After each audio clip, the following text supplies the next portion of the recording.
Big day in Annapolis tomorrow as lawmakers begin debating the possible end of the Preakness in Baltimore. Hearings for two bills. One creates a work group to study a $420 million redevelopment plan around Pimlico, new track.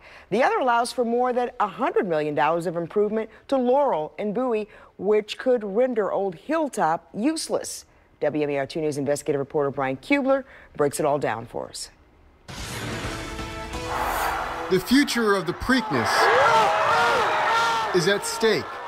State lawmakers are considering two bills tomorrow, one that could offer a new $400 million view from Old Hilltop, and another that could clear the path for the Preakness in Laurel. We will fight this with every fiber of our being because we believe, as is in stature, that the Preakness belong to Baltimore. Mayor Catherine Pugh made it clear yesterday that Annapolis better make room for the amount of people ready to testify to that same sentiment. She implored the residents of Baltimore to come out for a plan that rebuilds the track as part of a larger year-round multi-use facility in Park Heights to keep the Preakness in Baltimore.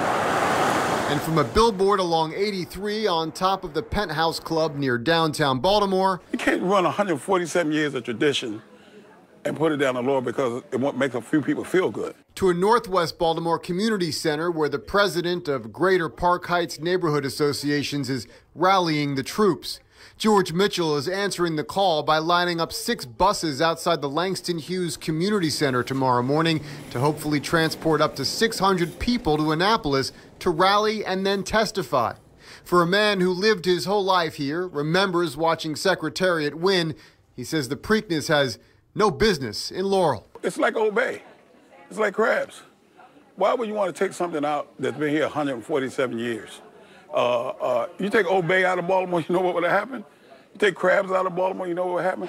This is a tradition that needs to stay. Adding to the interest of tomorrow's hearing in Annapolis is the perceived disinvestment in Pimlico. Stronach, the company that owns both Pimlico and Laurel Park, has been using 90% of state subsidies aimed at keeping up the state's racetracks here exclusively in Laurel Park. Instead, the city says some of that money and more should go to a vision released last month by the Stadium Authority that reimagines Pimlico, including a brand new track. While the funding is still in question, the bill the city wants to support creates a work group to make a part or all of this plan a reality. This is like our Super Bowl every single year. We get to showcase our city. We get to share it with the rest of the world. And we believe in Pimlico and the investments that will take place. Urging the state to invest in history to be a catalyst for a neighborhood many say is close to rounding that last turn. In Baltimore, Brian Kubler, WMAR 2 News.